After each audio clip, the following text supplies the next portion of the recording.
How many times have you wanted to, ask somebody like, oh, should I take that acting class? Or, oh, should I update my headshot? Because you think that by doing those things, they're going to help you, with whatever it is that you're after. Like, let's say that you want to get into bigger television roles.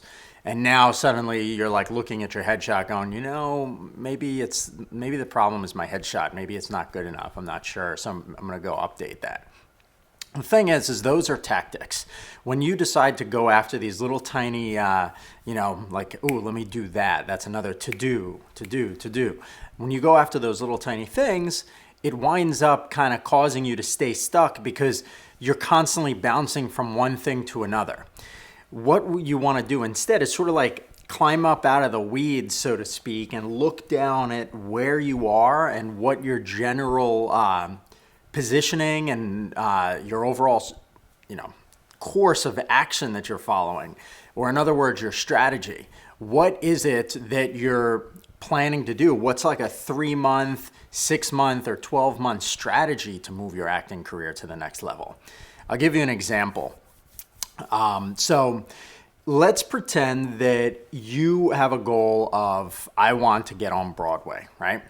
So if every day you're being like, okay, well, I want to get on Broadway, I think maybe I should update my headshots, maybe I should go to some EPAs and try to get in the room to see the right casting directors. That is sort of like ideas and random thought processes and being like, I'm going to throw things up against the wall and see what sticks. And unfortunately, that's not the best way to run a business, and your acting career is a business. Instead, what you want to do is you want to be like, okay, my goal is to get on Broadway. So what are all of the different things that I can possibly do to get on Broadway?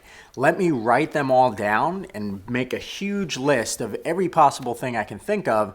And now what I'm going to do is I'm going to look at that list and say, okay, well, let's put them into logical order and say like, okay, well, I have to do this and I have to do that, but I can't do those things until I've done these two things. So you're going to put them into step-by-step order that makes the most sense to you logically. And then you're going to actually look at the things and be like, well, this thing isn't that important. I can cross that off. This isn't that important. I can cross that off. And lots of times you can actually get to where you're going by crossing off a lot of random tactics that you came up with, a lot of ideas and stuff, and not even having to spend your time on them.